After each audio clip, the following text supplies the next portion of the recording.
Boa noite, eu sou Guilherme Macalossi e está começando aqui na RDC TV mais uma edição do Cruzando as Conversas. Você que está em casa pode nos acompanhar pelos canais 24 e 524 da NET e também pelas redes sociais, live stream no YouTube e também pelo Facebook. A RDC TV está no Instagram, no Twitter e em outras redes sociais. Você pode mandar a sua mensagem e se você mandar pelo Facebook, ela vai passar na sua tela. Se você mandar pelo WhatsApp, que está agora, nesse momento, aparecendo aí para vocês, nós vamos lê-las aqui dentro das nossas possibilidades.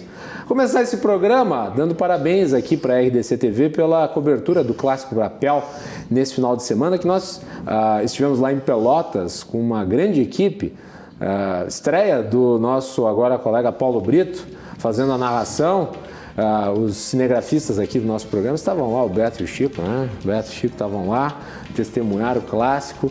Foi um grande jogo e agradecer a todos aí pela audiência. Foi uma grande audiência que a RDC TV teve nesse final de semana e não poderia ser diferente, né? Afinal de contas, trata-se de um evento esportivo importantíssimo aqui do Rio Grande do Sul e a RDC TV se esmerou para fazer uma grande cobertura à altura que esse evento merece.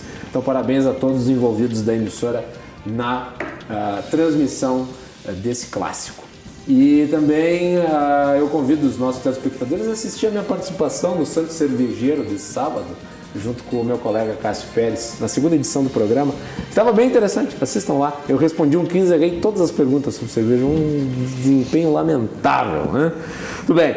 A edição de hoje do Cruzando as Conversas é sobre a questão da violência nas escolas, que traz preocupações para todos, para os alunos, para os pais e para os mestres. Para falar sobre esse assunto, nós convidamos o presidente da Associação dos Sargentos, Subtenentes e Tenentes da Brigada Militar, Aparício Santelano, o presidente do Sindicato dos Estabelecimentos de Ensino Privado do Rio Grande do Sul, Bruno Eizeric, o presidente do Sindicato dos Servidores da Polícia Civil do Rio Grande do Sul, Emerson Lopes Aires, o doutor em Educação e diretor-geral do Sindicato dos Municipários de Porto Alegre, Jonas Reis. Vou começar esse programa, senhores, dando, obviamente, as boas-vindas a todos, mas com números aqui, uma reportagem da The Well Brasil, que traz uma informação em relação ao ranking da OCDE sobre violência nas escolas. Os números me parecem muito assustadores. O Brasil lidera um ranking de violência nas escolas elaborado pela Organização para a Cooperação e Desenvolvimento Econômico, com mais de 100 mil professores e diretores de escolas do segundo ciclo de ensino fundamental e do ensino médio, alunos de 11 a 16 anos. O levantamento considera dados de 2013, quando 12,5% dos professores brasileiros ouvidos relataram ser vítimas de agressões verbais ou de intimidação de alunos ao menos uma vez por semana. A média entre os 34 países pesquisados é de 3,4%. O Brasil é seguido da Estônia, com 11%, e da Austrália, 9,7%. Além das agressões físicas e verbais, as condições de trabalho são muito estressantes em algumas regiões. No caso do Rio de Janeiro, por exemplo, professores convivem com confrontos armados nos arredores das escolas onde trabalham e ameaças recorrentes de estudantes e familiares. Muito bem. Além do Rio de Janeiro, nós podemos citar outros centros urbanos nesse contexto. E daí eu fico meio assustado, e eu falava isso em off aqui com os nossos convidados, porque o governo Bolsonaro, que foi um governo eleito com uma pauta da segurança muito forte, elegeu para tratar na educação o tema da ideologia no ensino como fundamental para vencer os problemas que nós enfrentamos. Eu não sei se é a opinião dos nossos integrantes aqui de mesa, mas na minha visão, a segurança nas escolas, ou seja, a garantia de um trabalho bem efetivado por parte dos professores e a garantia de que eles vão poder fazê-lo com autoridade dentro da sala de aula, me parece sobrepor a isso. É a avaliação que vocês têm? Começo pelo Bruno. Boa noite. Boa noite a todos os companheiros de mesa aqui. É um prazer poder estar conversando com vocês. Eu diria que realmente não. A escola sem partido não é o maior problema que nós temos no Brasil quando se fala de educação. Eu diria que se tivesse que escolher uma prioridade, sem dúvida nenhuma, ela seria o investimento em educação básica, ensino infantil ensino fundamental. Né? Começaria com as crianças, obviamente. É necessário investimento, é necessário que o professor seja bem remunerado, é necessário que exista condições de trabalho e é necessário, acima de tudo, que se tracem metas e que se possa fazer com que aquele professor que atinge metas tenha uma melhor remuneração. Ou seja, meritocracia. Meritocracia. Então, se nós começarmos a pensar em educação como investimento na pré-escola, que é onde as crianças efetivamente começam a aprender e a gente tem a formação, investir em educação infantil, nós vamos começar a formar gerações melhores, que aí sim nós vamos ter efetivo crescimento do nosso país. Infelizmente, o governo federal, ele escolheu prioridades que não me parecem ser as prioridades mais corretas. Mas uma pesquisa recente, a maioria dos entrevistados disse que estava de acordo com as políticas implementadas. Eu diria que essa política fala que essa pesquisa fala que 50%, né, da população estaria satisfeita com a política educacional do governo Bolsonaro. Eu diria que é início de governo, então os números eles são altos. Mas para mim o dado mais interessante, e falando de violência e falando de educação, é um dado que eu recebi do nosso vice-governador envolvido com a própria segurança, que é uma pesquisa que diz o seguinte, ó, esse dado é fantástico, para cada 1% a mais de jovens entre 15 e 17 anos na escola, se diminui 2% na taxa de homicídios na população. Então, olhem a importância que tem a educação, a importância que tem nós estarmos com os nossos jovens na escola. Hoje nós temos cerca de 3 milhões no Brasil. Mas tem um detalhe que eu acho que é importante, né, Bruno? Que é o fato de que hoje as pessoas estão preocupadas com os homicidas atuais. No caso, elas querem respostas para os que praticam crimes agora. Mas acontece que educação, a educação a gente resolve a médio e longo prazo. Não existe solução para a educação no nosso país a curto prazo. Se alguém vier em qualquer lugar ou nessa mesa ou em qualquer fórum que seja e disser que tem uma solução para a educação a curto prazo, essa pessoa não está sendo correta. Não existe solução a curto prazo para a educação. A educação se resolve a médio e longo prazo. A Coreia do Sul, há 60 anos, estava atrás do Brasil. E hoje ela está na frente do Brasil. Por quê? Investimento maciço em educação a médio e longo prazo. Então, nós temos que pensar para frente. Se nós não pensarmos em começar o investimento com a educação infantil e ensino fundamental, nós daqui a 30 anos, nós vamos ter outras pessoas nessa mesa aqui pensando, puxa, como vamos resolver o problema do Brasil? Nós temos que começar atacando o problema na raiz. E a raiz é a educação infantil, é o ensino fundamental, é que o Brasil entenda que a prioridade é a educação. Enquanto a prioridade não for a educação, nós não vamos resolver os problemas. Os problemas que nós temos hoje na área da segurança são consequências da falta de educação. Os problemas hoje que nós temos na área da saúde são problemas de falta de educação. E quando eu falo educação não só no sentido da escola, mas aquela educação que vem de casa. A educação que a escola complementa, né? Mas assim, o cerne do nosso problema, o Brasil só vai voltar a crescer, o Brasil só vai poder ingressar no tão sonhado primeiro mundo quando nós tivermos como prioridade a educação. Esse é o único caminho, não tem outro caminho. Senão nós vamos continuar correndo atrás do rabo como fazem os cachorros. Nós nunca vamos resolver o nosso problema se a prioridade do Brasil não for a educação. Muito bem. Maurício Santelano, boa noite. Boa noite a todos os demais debatedores, uma satisfação a gente participar aqui. Eu concordo em grande parte com o professor Bruno em relação a essa questão, mas eu acho que mais ainda, eu acho que a questão da família faliu, né? For analisar bem a fundo aí, que a escola não é a responsável número 1 em razão de conter qualquer tipo de violência. A pessoa, isso aí vem de berço, né? vem de casa. E o que eu vejo muito ao longo desse tempo, trabalhando na área de segurança pública, é que os governantes trocam de 4 em 4 anos, geralmente aqui no nosso estado, se elege, promete mundos e fundos, e geralmente não elege com prioridade. Agora, hoje, se tu for fazer qualquer pesquisa, vai dar segurança, educação e saúde, vão estar brigando qual é que é primeiro colocado. Para nós, pouco vai interessar isso. Vai interessar é que se haja investimento e, como o professor se referiu, que tenha, que a pessoa que se elegeu e prometeu naquela campanha política, que eleja com prioridade isso e faça devido investimento naquela área.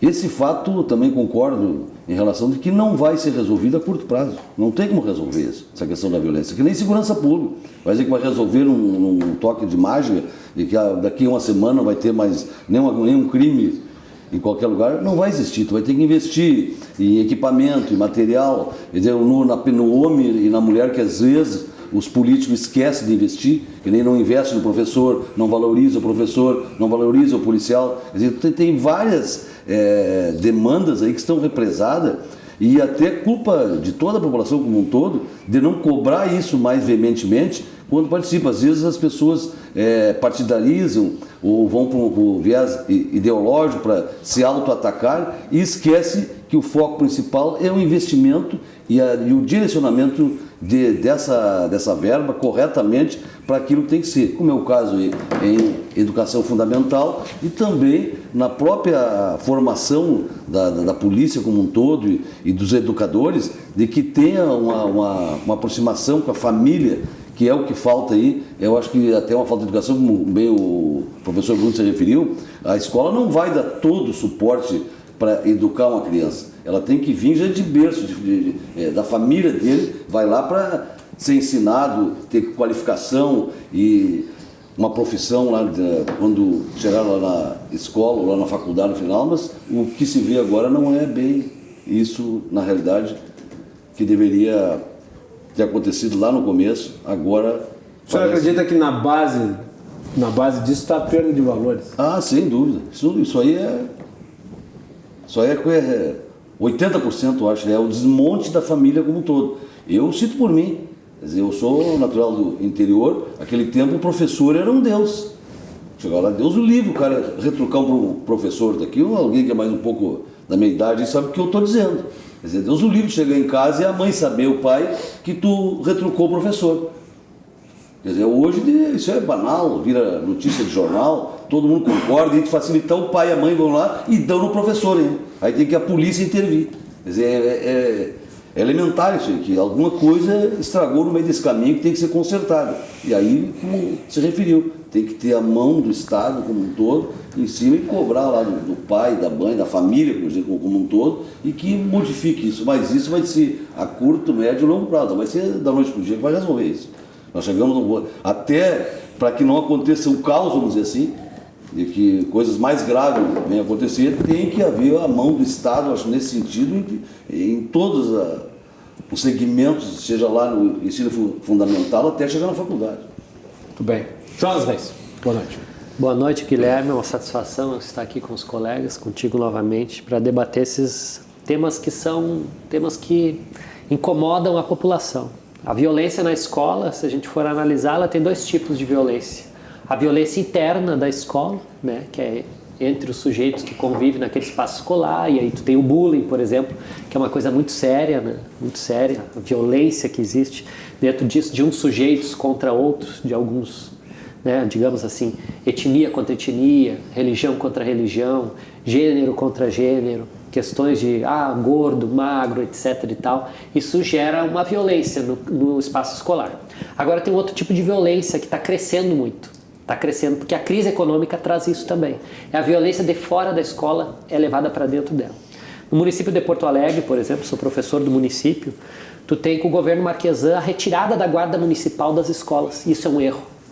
Na verdade, se tu vem para uma campanha e oferece e promete segurança, tu tem que fazer concurso para a guarda municipal como prefeito, colocar mais guarda nas escolas. Foram retiradas todas as guardas das escolas. Foi feita uma pesquisa em 2017 pela RBS e constatou, 95% dos dirigentes municipais de educação, os diretores, constataram que saiu a guarda municipal das escolas. E isso agravou. As escolas estão desguarnecidas. Desguarnecidas. O que acontece? Hoje, na EMEI Valneri Antunes, no bairro Rua Bebeto, chegou um assaltante, entrou, levou os celulares das funcionárias terceirizadas.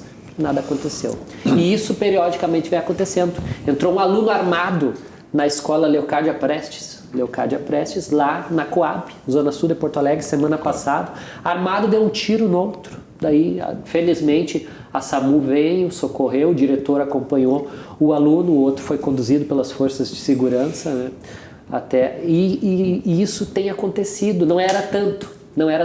Quando havia a guarda municipal. Quando havia a guarda, a figura do guarda, claro, ele não vai resolver, ele não é um policial.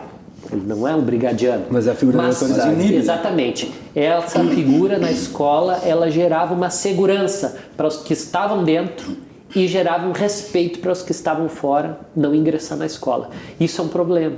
Se a gente for olhar na lei do Estatuto da Guarda Municipal, das Guardas Municipais do Brasil, uma lei de 2014, Lei 13.022, se a gente for olhar lá no artigo 5º, parágrafo, inciso 18, diz que atuar mediante ações preventivas na segurança escolar. Quer dizer, tem um item específico que a guarda deveria estar na escola. Hoje a guarda municipal, por exemplo, em Porto Alegre, ela está na orla ou na zona central, que deveria ser um problema a ser resolvido principalmente pela brigada militar, pelo poder do Estado. No caso, né, o governador deveria aumentar o contingente.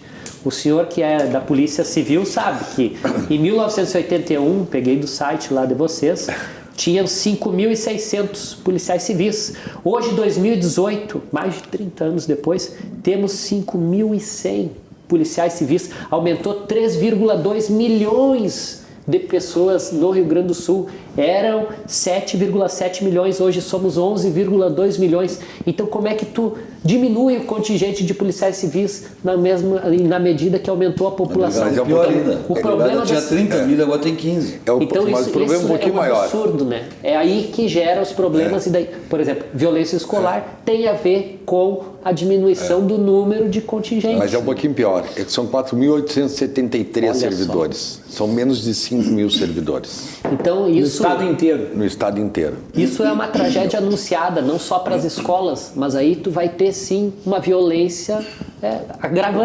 agravada no Rio Grande do Sul em todos os âmbitos. Por exemplo, se tu tem uma guarnição, tu tem um processo de patrulha nos espaços públicos, tu inibe. Se tu não tem, perde a capacidade. Era isso que de eu disputar. me referia ao Bruno. Só para lembrar uma coisa, Guilherme. No governo Sartori, eu lembro que ele tirou as horas extras de muitos brigadianos. Foi um erro. O governador atual tem que fazer o quê? Reestabelecer isso, fazer concurso e aumentar o contingente. Isso é investimento. Isso é investimento. Segurança é investimento. Agora, foi isso que eu falei pro Bruno, Jonas, em relação a como é que tu resolve os casos de violência pontuais de hoje. Quer dizer, claro, tu tem que investir em educação para que tu crie uma sociedade melhor para o futuro, porque com mais educação você vai resolver os problemas futuros com mais facilidade. Só que existe um contingente de delinquentes, existe um número efetivo de pessoas que estão atuando aí socialmente e que precisa ser de alguma forma respondido agora para garantir a segurança imediata de alunos, de professores, de pais, em suma, da sociedade inteira, que hoje estão submetidos nas escolas, bom, na sociedade em geral, né? Mas é isso que está acontecendo. Exatamente, são dois problemas. Um é a qualidade da educação, que se tu tira investimento de recursos, como o Bruno falou, vai diminuir. No PISA, a gente ficou no 62º lugar, no PISA de 2015. Em 2018 ainda não saiu o resultado. Então, a gente, se melhorar o investimento, tu vai melhorar a qualidade. Esse é um dado. Agora tem outro dado que é o que tu traz. Nós temos pessoas, digamos assim, fora da lei. E tende isso a agravar, quando agrava o desemprego.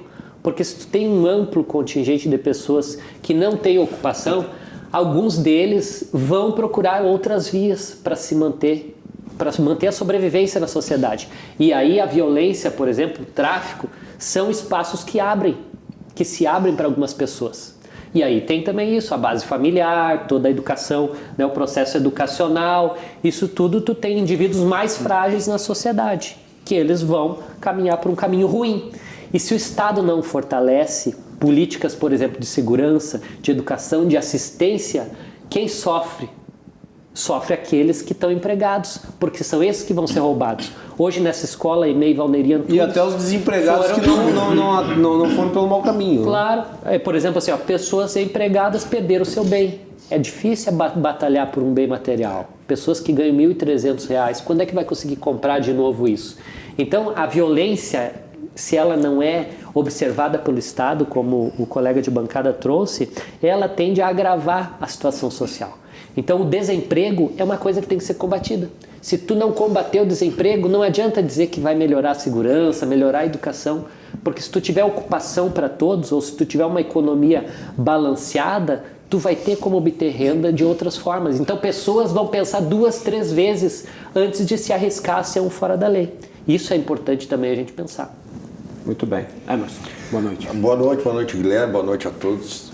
Só um fato, foi mencionado que o número de policiais civis hoje é pequeno, e assim como o da Brigada Militar, mas um dado que é importante até para o público saber, a média de resolução de crimes no Rio Grande do Sul é muito mais alta do que a do Brasil. Eu tenho muitos amigos que estão na Polícia Civil e o desempenho que ela tem tido em relação à resolução de situações como essas, ela merece todo o aplauso. Muito obrigado. Em nome dos policiais do Rio Grande do Sul, os policiais civis, eu agradeço essa observação, Guilherme. E me permite... Se eu estiver errado nos dados, me corrija. Não, mas até nós temos no Rio Grande do Sul, tanto Polícia Militar quanto Polícia Civil, as duas polícias mais bem conceituadas no Brasil. O conceito dos policiais militares e civis no Rio Grande do Sul é o melhor do Brasil. Mas... para o tema, a violência nas escolas, o Bruno e o Jonas e o Santa Helena colocam muito bem. O Bruno traz uma coisa que eu tenho dito constantemente. Ou o governo, o Estado, eu vou ter que tirar a palavra governo para não ficar nesse ou naquele. Ou o Estado faz uma política, uma gestão para investimentos em educação, que a gente sabe que vai ser de médio, longo prazo, mas que vamos ter um resultado positivo ali à frente, ou o quadro da violência só vai se agravar dia após dia. Quanto mais nós enfraquecemos o sistema escolar, mais nós facilitamos que a criança, o jovem, seja captado, cooptado pela criminalidade. Enquanto um trabalhador precisa 30 dias, trabalhando 8 horas por dia para ganhar um salário mínimo e meio, um jovem de 10, 12 anos, uma criança de 10, 12 anos, é agenciada pela criminalidade e ela vai ganhar isso por semana. E isso vai despertar nessa criança a vontade, o interesse de participar naquilo e, por consequência, vai atingir a família. Porque a família passa necessidade, então aquele dinheiro vai acabar mantendo o sustento da família e isso só tende a piorar a cada dia. O governo, o Estado, ele tem que criar uma gestão do dinheiro público focado naquilo que realmente vai solucionar outros tantos problemas. Se nós tivermos uma boa gestão na educação, nós vamos ter menores problemas na segurança pública. O índice de criminalidade vai diminuir, consequentemente nós vamos precisar de um número menor de policiais. O número hoje, a carência é assustadora. Nos últimos 40 anos, é a pior crise de efetivo que nós temos na Polícia Civil. Não existe mais. E isso afastou o policial das escolas. Eu tive quase 35 anos em atividade na polícia e eu tinha contato permanente com as escolas que ficavam na área da delegacia onde eu estava trabalhando. Hoje o número é tão reduzido que o policial não consegue mais fazer isso. As escolas onde meus filhos estudavam, eu conversava com os professores, com a direção, para saber como é que estava, no que eu podia auxiliar. Hoje não acontece mais isso, não se tem mais condições de fazer isso. Por quê? Porque o Estado está se afastando da sua finalidade, que é garantir a educação, a saúde e a segurança para a sociedade. Ele se afasta disso, usa um discurso de que tem que privatizar, tem que diminuir a máquina pública, tem que fazer isso, tem que reformar, tem que fazer reforma da Previdência, Bom, se o Estado hoje diz que precisa, porque para cada servidor ativo tem 2 inativos, é porque não contratou também. E isso vai refletir na onda de criminalidade que nós temos hoje. Quando a gente ouve que um jovem, uma criança, entra numa escola armado e atira num colega, é a prova da falência das políticas que estão sendo implantadas até hoje. Os governos que estão aí, que assumiram o Estado, que estão governando o nosso país, eles têm que olhar o passado e ver, isso não deu certo. Essas políticas de fazer encontros semanais com os professores, essa política de reunir grupos na comunidade, não deu resultado. E a prova está aí. Por que não deu resultado? Porque o crime não diminuiu nas escolas. Nós não conseguimos evitar que a droga entre dentro da escola, que as armas entrem dentro da escola, que os alunos cheguem na porta da escola e deixem as armas escondidas embaixo de pedra. Eu vi isso acontecer. Eu aprendi armas nessa situação, alertados pela direção da escola, dizer, olha, nós somos desconfiados de um grupo que todo dia vai num canto lá, mas nós não queremos dizer porque era lá na Zona Norte, no Rubem Berta, vai nos criar problema. Nós fomos lá discretamente e conseguimos aprender esses menores fazendo isso. Então, e isso vinha sendo feito pelos governos anteriores. Nós temos que parar e botar uma coisa na cabeça. Ou se investe em educação para mudar o país, ou a tendência é só piorar. A cada ano, a cada dia, nós vamos perder mais crianças para o tráfico, para a criminalidade, nós vamos perder mais vidas na criminalidade e não vai mudar se não houver investimento. O governo tem que tirar esse discurso de que isso é despesa e se conscientizar.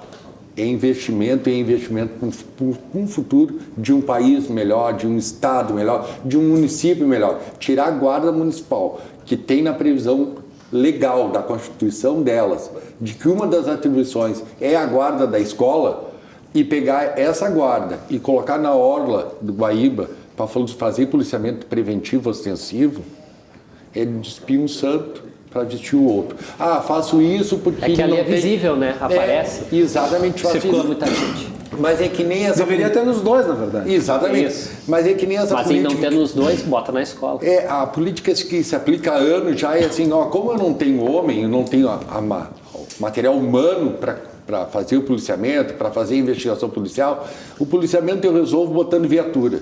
Então, quando eu era criança, na minha casa, eu conhecia, né, na época, Pedro e Paulo, né? Eu sabia quem eram, né? Eu sabia quem eram eles, eu chamava pelo nome. Hoje tu vê uma viatura fazer assim, vum, e passa, aí 2 horas depois, vum, passa de novo. Isso não é policiamento. Isso não é a forma. Isso está provado pelos altos índices de criminalidade que essa gestão, essa forma de gerir o recurso para a segurança pública no combate à criminalidade não deu certo.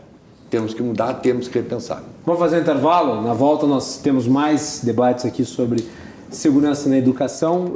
Agradecer os comentários que chegaram, eu vi aparecendo na tela da televisão. Nós voltamos em seguida aqui com o Cruzando as Conversas.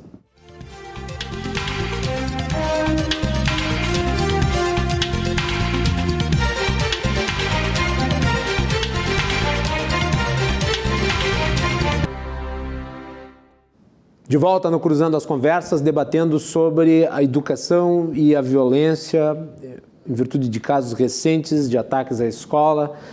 Esse assunto se tornou prioritário.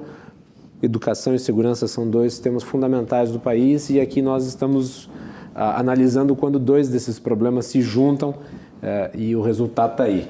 E nós estamos hoje recebendo o presidente da Associação dos Sargentos, Subtenentes e Tenentes da Brigada Militar, Aparício Santanello, o presidente do Sindicato dos Estabelecimentos de Ensino Privado do Rio Grande do Sul, Bruno Eizeric,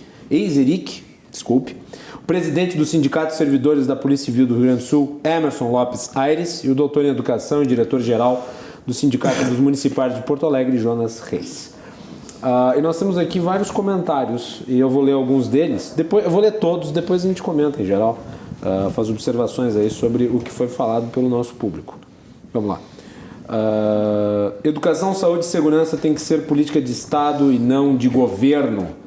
Um dos nossos telespectadores aqui Boa noite. Tendo em vista a participação de 2 presidentes de sindicatos da Polícia Civil e da Brigada Militar, gostaria de saber a posição deles referente ao nosso vice-governador da Secretaria da Segurança Pública. Se o governo está cumprindo com as promessas de campanha, pois vivemos totalmente inseguros, a criminalidade aumenta cada dia mais. Rapidamente, então, já que está fora da pauta, mas aproveitando o comentário. Eu acredito que, mais uma vez, a gente está vendo um governo que assumiu com um programa focado na segurança pública e ainda não mostrou para que veio. Ainda não mostrou para a sociedade e para a categoria dos policiais civis o que ele realmente pretende fazer na área da segurança pública. Santelano, vou fazer mais uma pergunta aqui junto com essa, porque o nosso público está perguntando. Meu nome é Ricardo Agra, eu gostaria de saber se é verdade que 2.700 brigadianos vão embora da polícia por falta de pagamento e do abono de permanência. Sem dúvida, isso é uma pergunta muito importante, até porque esse é o próprio vice-governador e secretário de Segurança Pública, a gente esteve conversando com ele, o governador emitiu um decreto quando assumiu o governo, em contenção de despesa, criou um grupo de trabalho e esse grupo de trabalho está recusando a renovação de abono permanência desses servidores da Brigada Militar. E o que é mais curioso, que de outras secretarias, não que não seja importante, estão sendo renovadas e da Brigada Militar não. Então, quer dizer, e se ele não renovar essa permanência desse servidor, que tem várias áreas aí, se tu pegar uma cidade do interior do estado e tirar 3 brigadianos, tu perde 60% do policiamento, porque 3 desses estavam na situação. Então nós esperamos que o governador reveja essa questão e se não renovando isso, o que acarreta? Temos em condições, já serviram 30 anos, 2.700 brigadianos que vão pedir a reserva e vão embora, porque não estão sendo valorizados e sendo renovados. E nessa questão do vice-governador, nós acreditamos muito, que até porque ele é da área, é especialista, e tem o subsecretário, que é um coronel da brigada, mas concordo com o colega. Até agora está ficando tudo amarrado, não anda a segurança pública, então esperamos que de imediato eles digam por que vieram a atacar esses problemas que nos afetam. Aliás, bom apontamento, porque o governador Sartori demorou 2 anos para prestar atenção para o problema da segurança pública. 2 anos. Ele só começou a atuar realmente na área da segurança pública na metade final do seu mandato. E depois ele colheu nas urnas. Guilherme, sem dúvida. Se tu me permite, eu preciso falar um comentário do que disse o primeiro telespectador. Vamos lá. Eu acho que é perfeita e foi uma frase que o Emerson também usou. Educação tem que ter política de Estado. Não é o governo A, o governo B, o governo C. Muda tudo, né? Exatamente. Enquanto nós não tivermos um plano nacional de educação, um plano estadual de educação, um plano municipal de educação, que não importa quem seja o governador, o prefeito ou o presidente, nós não vamos andar. A educação não pode ficar... Permite, já que é cruzada, Claro. Eu vou dar uma cruzada, porque é o seguinte, ó, eu sempre coloco muito, eu me lembrei agora, o professor falando ali, e eu sempre digo isso, nós somos servidores de Estado e de carreira. Isso. O governante troca de 4 em 4 anos. Então, quer dizer, tem que aprender. Está dando certo uma coisa, continua. Mas o que acontece? O cara assume o governo, troca tudo porque o outro vem fazendo. Então, o que é de bom, por que não deixa? Na segurança, na educação, na saúde, essa é a situação. E mais uma coisa, as pessoas têm que se dar conta do seguinte, a política pública é feita com dinheiro público. Sim. O dinheiro público não é o dinheiro do governo. O dinheiro do público é o meu dinheiro, é o teu dinheiro, é o dinheiro de quem paga imposto. Você sabe que é o meu dinheiro. Os políticos costumam achar que o dinheiro público é o dinheiro de ninguém. Exatamente. Então isso é importante, né? A política pública de Estado e feita com o meu dinheiro, o dinheiro do meu imposto. Então isso é muito importante. E dentro dessa conversa é importante colocar o seguinte, a escola não está em uma bolha. Claro que não. A escola ela está só refletindo uma sociedade que está doente. E essa doença, já foi dita aqui, começa com a família. A doença não começa com a escola. É simplesmente impossível para o professor ensinar um aluno que não tem limite em casa. Não se ensina uma criança sem limite. E a escola está tendo que dar o limite porque a família não dá o limite. Ela está acumulando uma função que principalmente não seria dela. Exatamente. E assim, ó... Que a educação no sentido de instrução é a escola que dá. Exatamente. Mas em termos de valor, quem dá a base é a família. Mas isso não está vindo, né, de casa, sumiu. E uma outra questão aí, falando mais... Aí e não é só, porque costuma-se falar da pobreza, dos pobres... Não é em todas as classes sociais. Não, nas escolas privadas nós temos problemas também com isso. E aí colocando e dando um pitaco mais na área pública, por exemplo, diretor de escola pública tem que ser concursado. Ele tem que ter formação para ser diretor. É uma questão que eu acho que é importante, que tem que ser atacada. E até para a gente poder discutir aqui, quem sabe um pouco, porque nós temos muitas vezes as mesmas opiniões. O diretor tem que ser preparado para ser diretor. Ele não tem que ser eleito. Ele não é um professor, não é diretor. Diretor é diretor, professor é professor. Então eu acho que nós temos que fazer uma série de mudanças estruturais, nós temos que trabalhar com metas, nós temos que trabalhar com meritocracia, e eu repito, né? Educação, e quem disse foi o telespectador, o Emerson já tinha dito antes, educação é política de Estado. Não importa quem está no governo hoje, quem vai estar amanhã. Assim nós vamos resolver o problema, né? E vamos usar o dinheiro público para o bem público. E o bem público é na educação. Obviamente, só voltando àquela primeira pergunta, não tem dúvida, a curto prazo, é óbvio que nós precisamos de ação forte na área de prevenção de saúde e segurança. Sem dúvida. É preciso ações pontuais em saúde e segurança. Médio e longo prazo, educação. A gente está falando de valorização da educação, né? Mas semana passada... O Roberto Maineri, ele cumprimenta aqui, dizendo que você sempre lutou por um bom serviço público de qualidade. A gente tenta, né, no município de Porto Alegre, embora a gente tenha sofrido vários déficits de professores, de todas as áreas. Estou falando da Guarda Municipal, que hoje o tema é violência na escola. Então, para nós estamos reivindicando, nós queremos guardas municipais. Tem concurso que podem ser nomeados, muitos judicializaram para poderem ser nomeados, pessoas prestaram concurso e o prefeito não quis nomear. Isso é para a segurança da cidade. Vai ter daí guarda para colocar na orla, guarda para colocar na escola, guarda para colocar na unidade de saúde. Recentemente, uma unidade de saúde na Vila Cruzeiro tomou um tiro, um profissional técnico de enfermagem. Então, o problema da violência não é só na escola. A violência ela é social, então ela vai para os espaços onde tem pessoas. Isso pode ser na periferia, isso pode ser em outras zonas de concentração, né? Isso pode se dar assalto na rua, como pode se dar ocupação de prédios públicos. Mas uma coisa que é importante a gente pensar, como o governo federal anuncia semana passada 30% de corte na verba de custeio das instituições de ensino superior, institutos federais. Os institutos federais foi um grande ganho do Brasil, porque o melhor índice de educação que se teve no PISA foi os institutos federais. Pelos institutos federais nós ficamos na 12ª posição no PISA de 2015. Quer dizer, existia um professor bem remunerado, existia infraestrutura boa nessas instituições, então existia um quadro, né, que tu tinha os melhores profissionais, a melhor estrutura e tu permitia ter a melhor educação. Agora tu vai numa escola municipal, muitas vezes tu não tem professor para dar aula, tu não tem ninguém para guarnecer o espaço público, defender o espaço público. Foi assim na escola Monte Cristo, na Vila Monte Cristo, ali na Vila Nova, para quem conhece, a zona sul de Porto Alegre. Final de semana não tinha guarda municipal nem brigada, fazendo patrulha no bairro.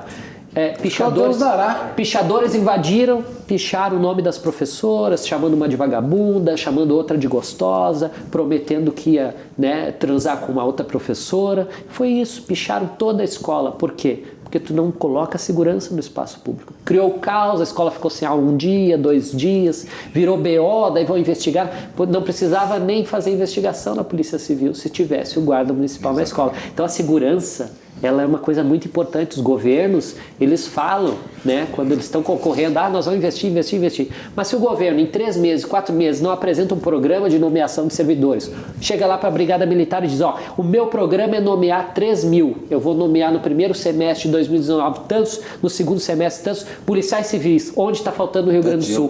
O mapa, o raio-x. Ficava o PM dentro da escola. Da escola. Faz um raio-x. Quantos policiais civis faltam na região metropolitana, que é uma das que mais precisa, tem mais concentração de gente.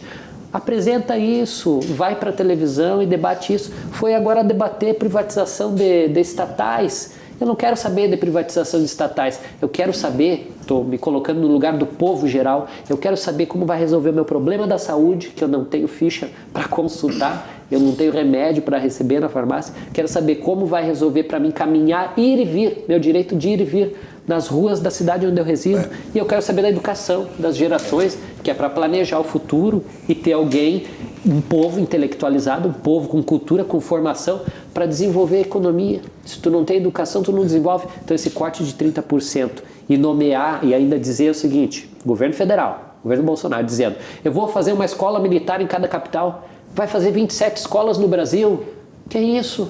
Eu tenho 500 municípios quase no Rio Grande do Sul. Se ele me prometesse uma escola por cidade, até aí eu gostaria. Essas soluções paliativas e politiqueiras, isso nós estamos cansados no Brasil. Mas, Jonas, me permite ver essa questão do corte das universidades federais e dos institutos federais.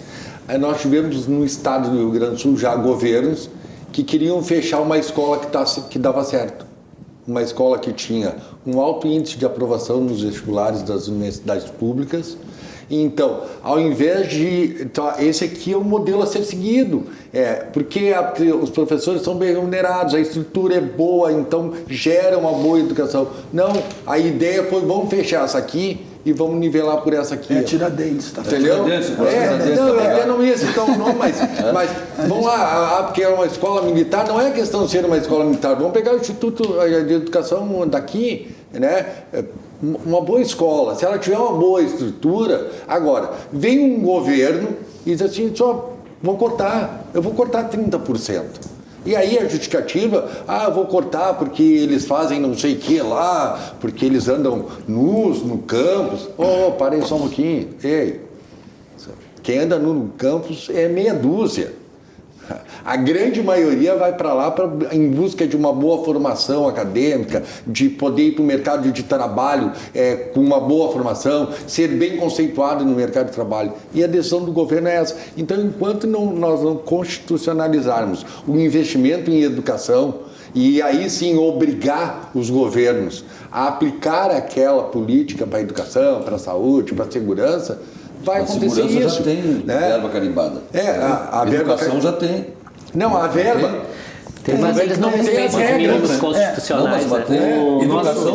Nosso telespectador, Carlos Fernandes, está reclamando que agora o Bolsonaro parece que é o culpado de todo o caos político que se instalou há anos no país. Mas os programas que ele propõe não resolvem. Eu quero poder discordar de uma colocação que o Jonas fez. Jonas, eu acho que a privatização em algumas áreas ela tem que ser feita. Porque vai sobrar mais dinheiro para o governo investir onde tem que investir. Então, não é toda a privatização que é boa e nem toda é ruim. Então, a gente tem que cuidar quando a gente... do déficit, você vai ter que vender mesmo. Exatamente. Então, acho que a questão... Ninguém vai ficar com prejuízo em lugar nenhum do mundo. Exatamente. E a gente cria algumas questões como a escola sem partido, militar como diretor de escola, isso não resolve. Não é botando um militar como diretor da escola que vai resolver o problema. Não é só atacando a escola sem partido. A escola Tiradentes ela tem um excelente resultado, mas a escola Tiradentes ela tem algumas peculiaridades. Por exemplo, a escola Tiradentes ela tem seleção para ingresso. Então, se eu tenho uma escola que tem seleção para ingresso, eu seleciono os melhores. Então, pressupõe que o resultado vai ser melhor que uma escola que não tem solução. Não que a escola Tiradentes não seja boa, ela é excelente. A escola Tiradentes não aceita alunos de inclusão. Então, ela já vai ter turmas Ela não diferentes. pode ser modelo, do caso. Ela não pode ser modelo, porque ela tem algumas peculiaridades. Por exemplo, eu tenho a escola X, que fica do lado da Tiradentes, e qualquer aluno que quiser estudar lá, ele vai se matricular porque ele não tem concurso. Não quero desmerecer a escola Tiradentes, mas ela tem algumas peculiaridades. Os resultados dela são melhores? São. Por quê? Ela tem alunos mais velhos. Normalmente, os alunos que entram lá no 5º ano são alunos que estão vindo de outra escola que estão fazendo o 7º. Então, eles são mais maduros. Mas não quer dizer que a escola deles tem uma boa escola. O senhor me permite, claro. que assim, eu fiz essa referência porque assim, sempre o Estado ele nivela por baixo. Nesse ponto nós concordamos. Ele sempre nivela por baixo. Perfeito. Assim, eu acho que existem adaptações, talvez existam alguns equívocos, são colocados da forma como é selecionado o aluno, a questão da escola, do colégio militar, funciona da mesma forma e tal. Mas, assim, ela poderia servir de referência.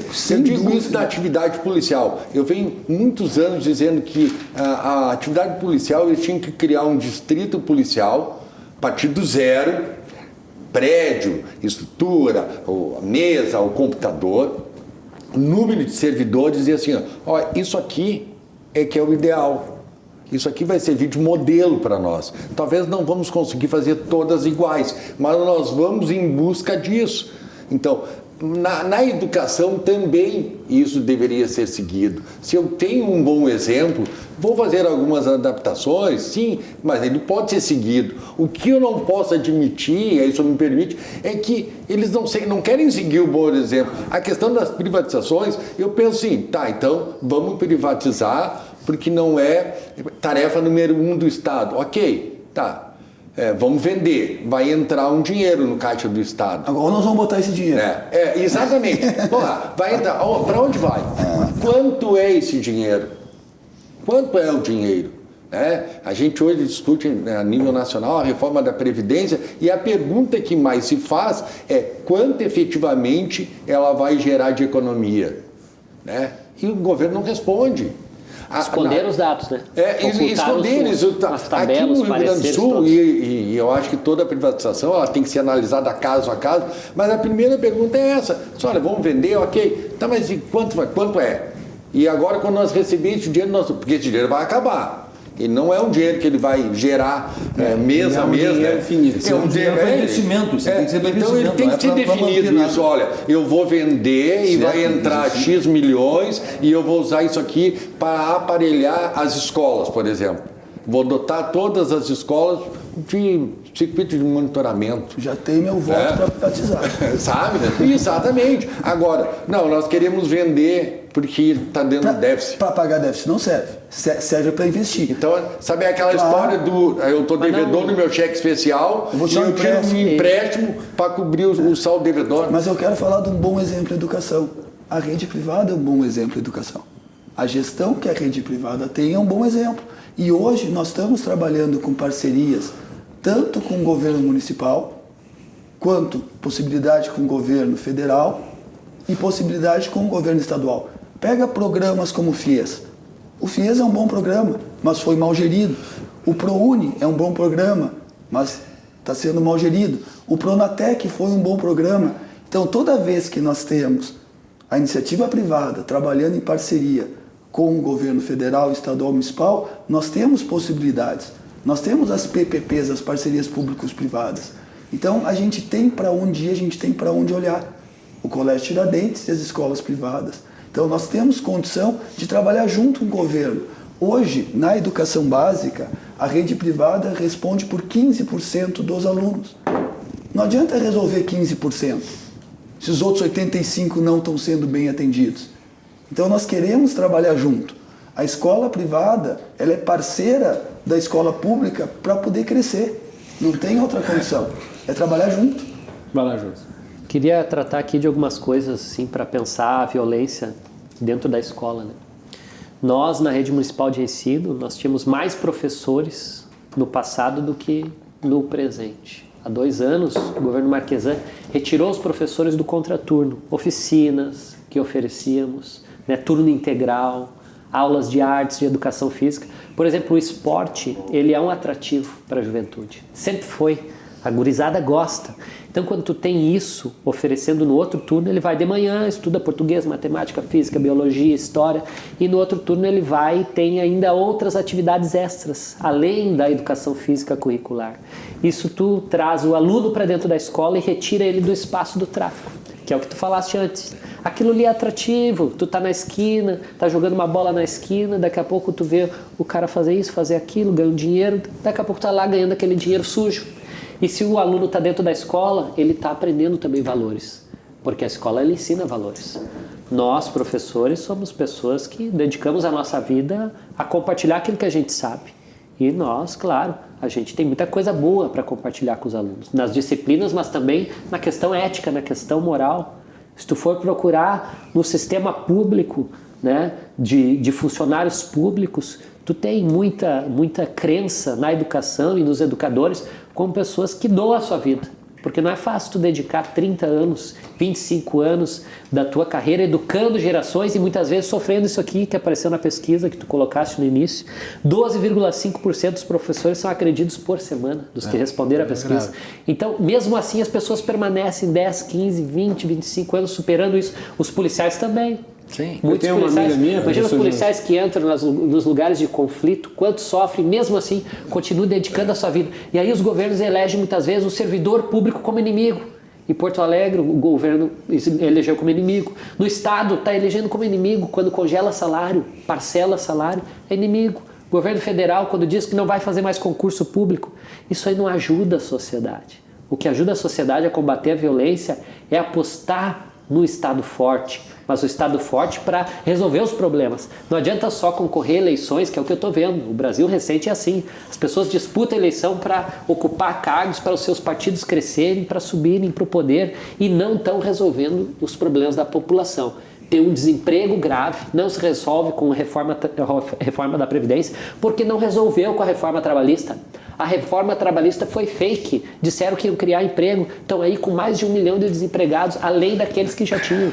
Então assim, ó, tem outras soluções. Por exemplo, vamos investir em pavimentação de estradas no Rio Grande do Sul, vamos contratar empresas terceirizadas, o Estado bota dinheiro e faz isso. Mas não, agora querem privatizar CE que dá lucro, CRM que dá lucro. Então assim, ó, Sulgás que dá lucro, empresas que dão lucro. É como se eu fosse um criador de gado leiteiro. Eu tenho 10 vacas, elas dão leite, é com leite que eu ganho dinheiro. Eu vendo as 10 vacas, dali 2, 3, 4 meses eu vou viver do quê? Eu não tenho mais as vacas para dar o leite. Lucro, então, por exemplo, o Banrisul. Não lucro, alguém compra? Compram. Mas por que alguma coisa que a não empresa dá de lucro? silos foi comprada, a empresa dos portos do Rio Grande do Sul foi comprada, né? Então assim, tem que pensar muito bem quando tu diz privatizar é bom. Não, privatizar é bom para quem está no mercado. Por exemplo, agora, reforma da Previdência. É bom para os banqueiros que vão vender programas privados de previdência. É isso, a especulação. Eu faço parte do Conselho Municipal do Previmpa, Conselho de Administração. Toda terça a gente se reúne para debater. Santander, Itaú, estão todos interessados em que passe a reforma da Previdência Nacional para que as previdências municipais e estaduais entrem nessa expulsão.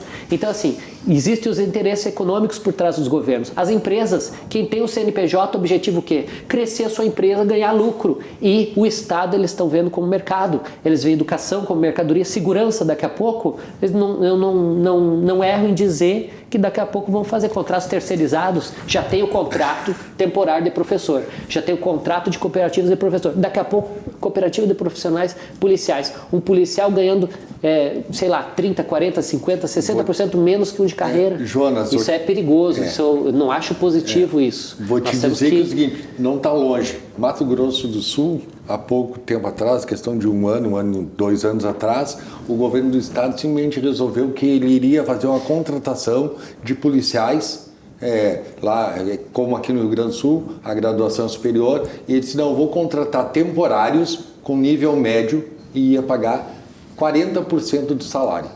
É uma terceirização. É a terceirização. Nós aqui na Brigada já tem temporários para o hospital, já tem? administrativa já tem.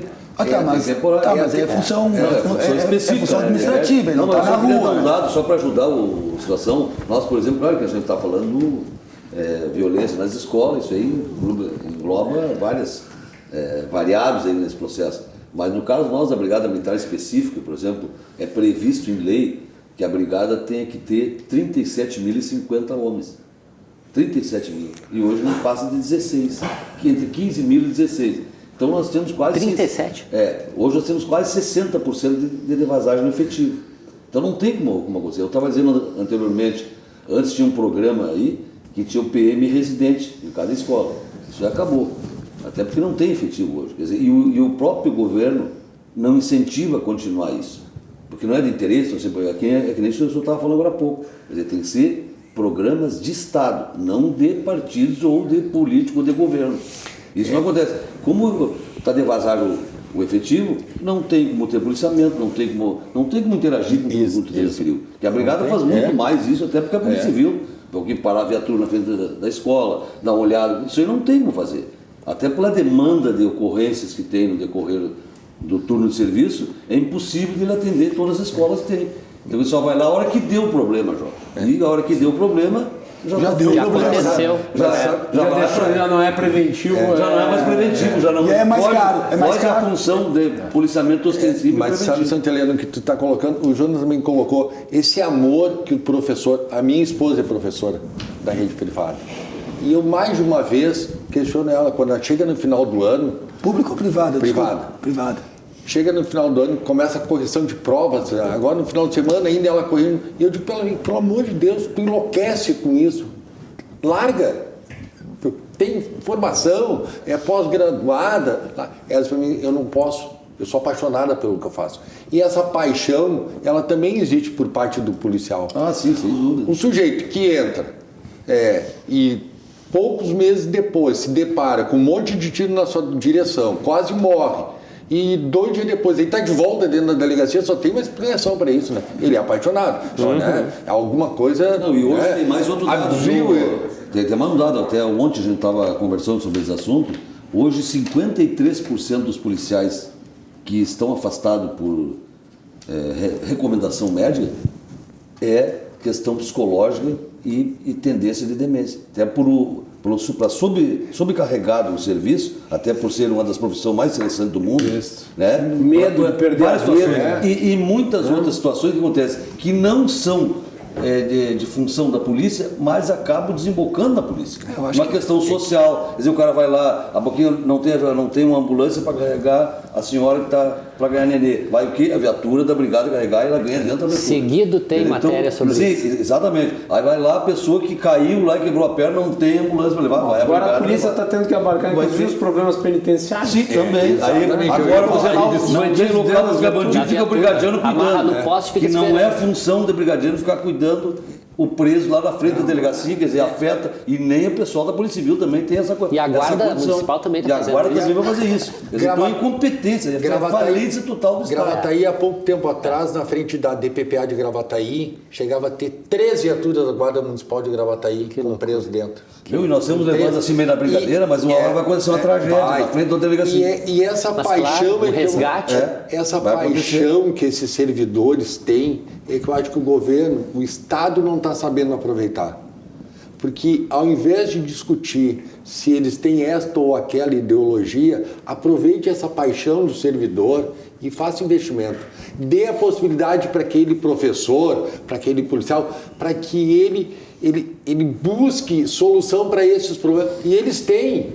O professor tem na escola. Eu tenho certeza que se reunir um grupo de professores de uma determinada escola e perguntar para eles, como é que nós, segurança pública, podemos fazer para ajudar vocês? Eles têm a solução. Não precisa nenhum deputado, nenhum governador, nenhum secretário buscar essa solução. Vamos fazer intervalo? Nós vamos fazer intervalo, nós voltamos em seguida, temos mais comentários aqui do nosso público e já voltamos aqui na RDC TV.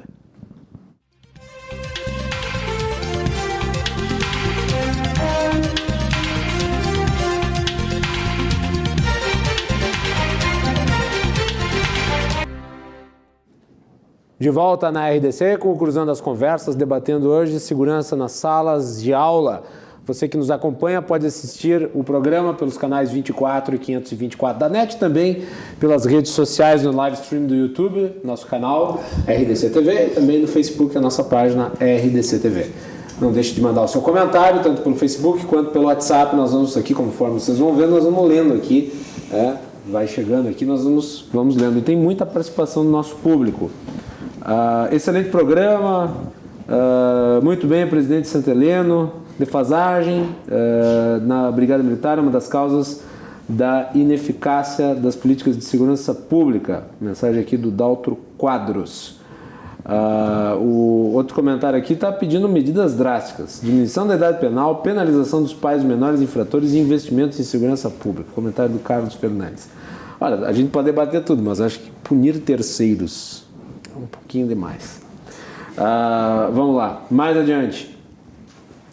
Outro comentário. Infelizmente o governo estadual e municipal só querem fechar escolas.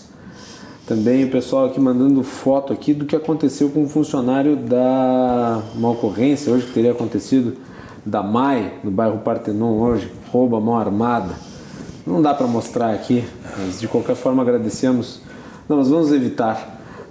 Vamos deixar assim. Obrigado pela mensagem e pelo registro.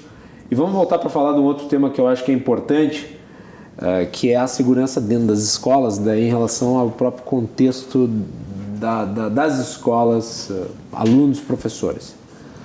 Por que hoje dá essa sensação de que os professores perderam a autoridade na escola e eles têm medo dos alunos? Eu não concordo. Eu acho que o professor... É de sensação. Tudo bem, não. Perfeito, eu não concordo pelo seguinte. Eu vou dar um exemplo aqui, meu. Quando eu era mais jovem, a minha mãe foi chamada para uma reunião de professores. E a professora, na ocasião, tinha qualquer ponto a falar sobre a minha conduta. E ela foi quase que pedindo desculpas porque ia falar a meu respeito. A minha mãe teve que acalmá-la. Dizendo, não, pode falar que eu vou tomar a tua palavra como verdadeira. Isso é um indicativo de que de alguma maneira a autoridade dos professores foi relativizada. E às vezes os pais têm atuação nisso. Mas, Guilherme, eu posso falar em relação à rede privada. Perfeito. Rede privada. Eu era aluno de rede privada. Então tá, eu posso falar em relação à rede privada. Né? A rede privada, o professor tem autoridade. A autoridade em sala de aula é o professor. O que nós temos que ver é o seguinte, a função do professor ela mudou um pouco. Né? Acredito que na maioria das pessoas que estão aqui na mesa, a única fonte de conhecimento que nós tínhamos era o professor. O conhecimento vinha do professor ou estava no Delta La Rússia ou Tesouro da Juventude, aquelas enciclopédias que nós tínhamos. Hoje o conhecimento está aqui, está no smartphone. Então, eu diria que a função do professor ela mudou um pouco. Ele não é mais aquela fonte do saber, e sim aquela pessoa que está guiando o aluno para poder buscar esse conhecimento. Mas a autoridade do professor jamais pode ser tirada. Eu acho que o aluno que não tem autoridade em casa é aquele que não reconhece a autoridade do professor. Eu me lembro que eu estudei no Anne Frank, ali no Bonfim. Eu morria de medo da dona Ethel, que era responsável pela disciplina. Eu não acho que os alunos têm que morrer de medo, mas eles têm que respeitar. A figura do professor como autoridade em sala de aula ela é fundamental. Então, assim, se perder essa figura da autoridade, como pode ser que tenha a sensação que não existe, aí não existe mais, não tem mais a escola, não tem. É melhor trabalhar com estudo domiciliar mesmo. Porque se não tiver autoridade, se o aluno não souber, desde a educação infantil até o ensino superior, que ele tem que respeitar o professor como autoridade, não faz sentido a escola. Não faz sentido. Tem que ter. Autoridade é uma coisa, autoritarismo é outra. Tem que cuidar também essa zona aí. Eu já vi vídeos de professores apanhando em sala de aula por parte de alunos. Mas eu discordo um pouco até do professor, até porque ele se referiu que 15% representa, né, a rede privada, né, 15% dos alunos. Mas isso aí, dos alunos, né, em contrapartida da municipal ou estadual, da pública, vamos dizer assim, né, mas isso aí, sem dúvida, eu concordo contigo, que é medo dos professores. Mas isso até sair de casa, como eu me referi antes, a falência da família e chegar lá na escola, o professor tem represália tanto antes de chegar na escola, como lá dentro da escola. Até pelos grupos que tu colocou aqui do município que se formam. Quer dizer, eu acho que o professor não vai saber tudo o que acontece dentro da escola e não tem a mínima segurança. Quer dizer, aí tem várias situações que vai chegar a culminar lá dentro da sala de aula, que poderá passar num primeiro momento, que não é importante, mas aí começa desde até na polícia, na guarda municipal. Quer dizer, que o próprio professor está dentro da escola, ele sabe que não tem a segurança necessária para se impor perante um aluno. O que ele faz? Não, mas vai ficar quieto. Desculpa, mas na rede privada ele tem respaldo. Não, eu sei, mas na rede pública é 85%. Ele não vai fazer isso. Porque ele sabe que se ele fizer isso, acontece os 12%, 13% que vai apanhado do aluno e do próprio pai do aluno. que é um absurdo. É que nesse processo a gente tem que ter cuidado em comparar a rede pública com a privada no questão da violência que vai para dentro da escola ou que se gera dentro da escola contra o professor. Deve ser mínimo. Porque o aluno da região privada, da rede privada, o pai ou a mãe dele, ou os dois juntos, se ele tem uma família estruturada, tem dinheiro para pagar a escola. Um aluno de uma escola pública, por exemplo, da Restinga, muitas vezes ele não tem nem a mãe nem o pai presentes. Entende? Então ele sofre toda aquela violência do burgo, da sociedade, né? Às vezes tu tem aluno estuprado dentro da escola, aluno que apanhou dentro da escola, aluno que é humilhado fora da escola, dentro e fora, em vários lugares, né? Esse aluno com os problemas sociais vem para dentro da escola. Isso não tem em profusão na escola privada. Tem, claro, na escola privada tem crianças, jovens com problemas psicológicos, né, criados pelo conflito familiar, ele tem em qualquer núcleo familiar. Mas na periferia ele é maior, porque ali está o maior desemprego, ali está a maior falta de saúde, ali está a maior falta de segurança e ali, claro, está a maior falta de educação, porque a escola pública, ela muitas vezes não tem internet banda larga, ela não tem laboratório qualificado, ela não tem uma bola cheia de ar para fazer um esporte, tem bola murcha.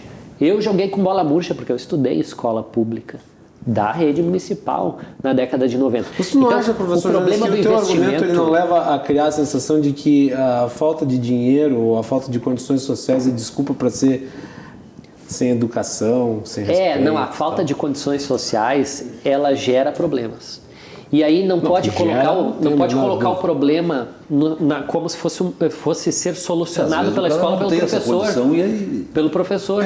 Por exemplo, que eu conheço, por exemplo, muitos alunos de escolas privadas que são verdadeiros demônios dentro da sala de aula, que são desrespeitosos com o professor. Enquanto a partir daquele humildemente lá, ele tem um E que tem alunos da escola, e a grande maioria dos alunos que estão na escola pública respeitam o professor.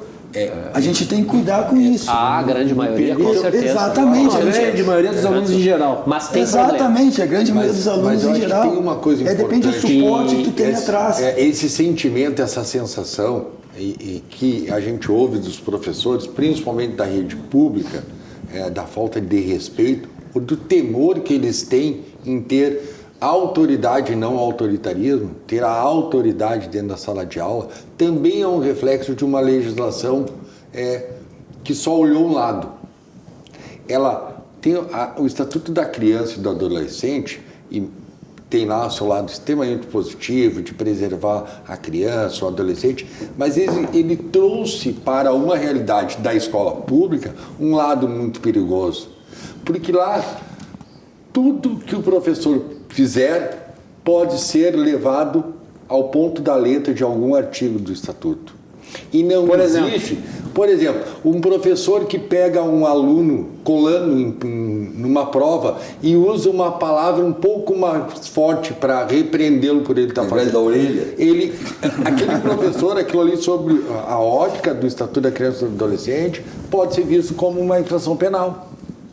Então, na contrapartida disso, esse professor não encontra uma estrutura na escola, principalmente da rede pública eu me refiro. Ele não encontra uma estrutura na escola que dê o suporte para ele, para que ele possa ter essa autoridade que todos nós acreditamos que o professor deveria ter em sala de aula. Tem que ter. Né? A rede pública não possui essa estrutura. Na rede privada, e o senhor me desculpa, professor Bruno, eu tenho uma visão também. A rede privada funciona como? Eu pago, o meu filho estuda aqui. Se a escola, como é que fica a relação quando a escola tem que decidir entre apoiar o professor porque ele teve determinada atitude em sala de aula, como responsável por aquela sala de aula, e uma família que tem 3 filhos na escola? Nós vamos ter aqui um conflito financeiro. Claro, porque daí tu chega ao ponto em que tu vê o aluno como um cliente. Mas essa visão é equivocada. Mas a escola privada não tem regras, tem que claro, seguir. tem regras. Tem certas regras lá na escola privada. Não, o que eu quero dizer é o seguinte, surge esse conflito. Na escola privada tem toda uma estrutura de auxílio a esse professor. Qual é a estrutura que a escola pública tem? Se ela não consegue nem ter os professores em sala de aula, porque falta esse professor. Segurança para exercer a função. Mas é que começa... na escola privada tu não vai ter falta de professor. Não tem. Exato. Mas é que começa o seguinte, como é que vai justificar? E aí começa, o problema começa antes. o quanto a sociedade como um todo valoriza o professor. Essa é uma questão Então, começa fundamental. pelo salário do professor, aí, que é lá assim, embaixo, eu gosto muito de uma frase, e isso é verídico. Existe uma única pessoa a quem o imperador japonês se curva, que é o professor. Então, enquanto nós, como sociedade, não valorizarmos o professor, assim como nós valorizamos o médico, o engenheiro, nós não vamos evoluir como sociedade. Não vai existir médico se não tiver professor. Exatamente. Eu ouvi uma frase esses dias, eu não sei de quem disse a frase, mas ela é fantástica. Nós devíamos remunerar os nossos professores como nós remuneramos os nossos deputados, os nossos senadores, os nossos vereadores. E remunerar os nossos vereadores, deputados e senadores como se remunera os professores. Uma questão que eu quero botar aqui, eu quero botar uma questão polêmica aqui, que é a seguinte. O fato de que o aluno vai lá, ele comete uma infração dentro da escola, ele desrespeita o professor, ou ele desrespeita um colega e tal, e hoje nós vemos que não acontece nada demais com o aluno. Acontece. Acontece? O que acontece? Acontece. O Cinep, há 2 anos atrás, comprou uma briga com o Conselho Estadual de Educação, que emitiu uma norma que proibia que as escolas tomassem medidas punitivas contra o aluno. Tá aí, entramos no ponto. E Quer aí, dizer, olha só, vocês tiveram que entrar contra o Estado, porque o Estado estava resguardando os infratores. O Conselho Estadual de Educação, numa visão míope, proibia que a escola fizesse uma transferência assistida de um aluno. Ou seja, um aluno agredir um colega dele, que ambiente esse aluno tem para continuar na escola pública ou privada? Esse aluno tem que ser transferido de escola. Okay. É óbvio. Perfeito. O aluno, se comete uma infração, ele tem que ser suspenso. Okay, mas isso pode até ser uma medida, né? Transferir. Muitos professores desejam a transferência de alunos. O problema é que essa não é a solução. Não. Mas às vezes sim. Porque o aluno não tem mais ambiente. Porque tu tira do espaço e coloca no outro. Mas naquele espaço. Mas naquele espaço. Isso é verdade. Tu tem que ter um projeto educacional que tu dê conta disso. Não, mas olha só, no momento que um aluno chega a tomar uma atitude. Toma que esse problema não é mais meu. Mas olha só, mas no momento que um aluno, por exemplo. Já fiquei com ele demais aqui, 3 anos tá. Deixa eu só pegar um caso grave. Um aluno agride um colega. Aquele aluno não tem mais ambiente para permanecer naquela escola. Quer dizer, ele não foi resolvido o problema ali. Talvez num outro ambiente, com outro grupo, aquele aluno... Pô, vamos trazer isso pro futebol. Às vezes tem aquele jogador que não rende num time, ele vai para outro time e ele vai jogar bem. Então pode acontecer isso na escola. O aluno, não são todos os casos, e os casos mais graves. Perfeito. O aluno que não encontrou um ambiente bom naquela escola, onde ele teve problemas, pode ser que numa outra escola, num outro ambiente, com outros professores e com outros colegas, ele tem um bom desenvolvimento. Então é importante que tu possa dar uma oportunidade e não excluir esse aluno simplesmente da escola e deixar ele em casa. Aí tu não resolve. Eu sempre achei se a escola tem um processo coletivo e ela acredita, por exemplo, na punição como um processo que vai ajudar, tudo bem. Na questão da segurança tem a punição, né? Mas não é nem a punição e nem a Jonas, você não acha que em algum momento um aluno transgressor não tem que ser punido? Claro que tem. Não, eu acho que tem que ser sempre acariciado, acolhido. Eu acho que às vezes a pessoa é mal intencionada, às vezes não há valor nem...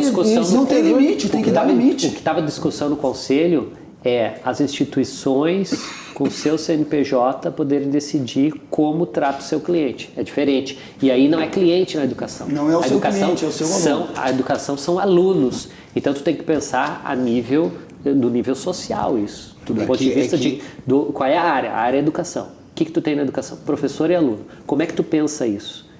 O sistema privado não pode pensar diferente do público. Então, assim, é um debate amplo. Esse debate não é um debate simples do Conselho Estadual estar errado no seu parecer. Porque o Conselho ele é formado por representantes do sistema privado, sistema público, de sindicatos, de várias instituições. Então não são pessoas que não... acéfalas. São pessoas que têm muito conhecimento, que são indicadas por instituições. Não são todas. O Conselho Estadual de Educação, naquela época, não era formada por pessoas com notório saber em educação. muitos deles eram indicação política. Mas é um já- debate eu diferente. Eu questiono se, por Isso exemplo, o intervento do sindicato metalúrgico tem conhecimento de educação. A gente não usar a conversa Nós, pra dizer, o pessoal do CEPES eram 4 o senhor vê professores. que Eles eram a quando- favor de que pudesse expulsar alunos, eram contra que pudesse punir alunos? Quando Passa a mão na cabeça. Quando a gente traz esse problema para a realidade do sistema privado de educação, o senhor chama o pai e a mãe, e o pai e a mãe vão. Né? Na rede pública, o senhor chama o pai e a mãe, aparece a irmã mais velha, que muitas vezes é 2 anos só mais velha, porque o pai está preso, a mãe está presa, ou porque ele nem conheceu o pai, ou porque ele nem Ou até conheceu a estão mãe. trabalhando. Ou em outros casos estão trabalhando. A desestruturação familiar, algumas provocadas por necessidade, outras provocadas por esse sentimento, esse envolvimento que a sociedade está tendo. Não consegue resolver essa situação. Mas só que se não der Então, limite, se não der limite para esse adolescente, ele vai ser esse pai Não. ausente, ele vai ser esse pai que não vai ir. Vai ser o futuro vai ser o delinquente. futuro delinquente. Não, mas Então, nós temos que dar limite. Eu concordo com o senhor, não. O que eu quero dizer é o seguinte, eu concordo É diferente a realidade. Não, é aquilo que eu disse. Eu, por exemplo, vejo o Estatuto da Criança e do Adolescente como algo que se esqueceu de dizer, opa, Tem papai, um direito, pouquinho. tem direito e tem dever. Tem dever. Isso. Na legislação penal, quando eu cometo uma infração penal, eu estou sujeito a uma pena e está faltando uma coisa aqui. Eu tinha que também ter uma condenação de indenização à minha vítima, que hoje não existe. Na relação aluno e professor, é assim, só quem pode ser penalizado é o professor. O aluno, ele é transferido de escola. Veja, de novo, falando de rede pública, porque no que o Jonas fala aí, eu concordo que tinha que tentar recuperar aquele jovem, não óbvio. afastá-lo. Mas o que a rede pública vai enfrentar? Por Aí exemplo, ela falta professor de matemática, professor. Não, mas Será só que ela vai ter um Vamos lembrar desconto, aquele pai? caso da Suzano. Aqueles eram garotos que foram excluídos, periodicamente sofriam bullying. Aí foram lá e fizeram aquela loucura, matar um monte de gente. Quem viu as imagens é brutal aquilo, parece um negócio medieval, com um machadinho e tudo mais.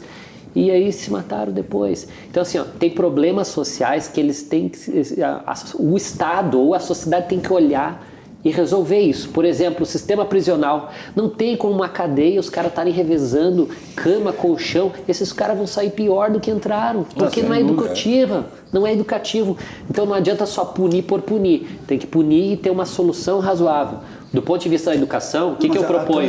A educação tem que resolver com um programa interno. Por exemplo, tu tem conflitos que vêm de fora da escola para dentro da escola. Então não vai ser só a escola que vai resolver, mas ela pode ajudar. De forma integrada. Existiam os territórios da paz, vocês lembram? Sim. Aquilo era positivo. Era a política de Estado que organizava assistência, educação e segurança. Isso é um exemplo do que pode ajudar do ponto de vista da educação. A transferência do aluno é a última atitude que se toma. Tu não simplesmente transfere um aluno assistidamente para outra instituição quando ele comete uma primeira infração ou tem uma primeira ação. Existe toda uma continuidade. É a punição mais radical. A punição mais radical. Né? Aqui ninguém está defendendo que se exclua o aluno à torta direito. Não se resolve o problema, nós concordamos com isso. E nós temos que chegar ao fim do programa, nós estamos no nosso minuto final, então eu dou 10 segundos de despedida para cada um. Começo, professor. Obrigado, Bruno. Então, eu agradeço ao debate aqui na nossa mesa e dizer que eu continuo com uma única certeza.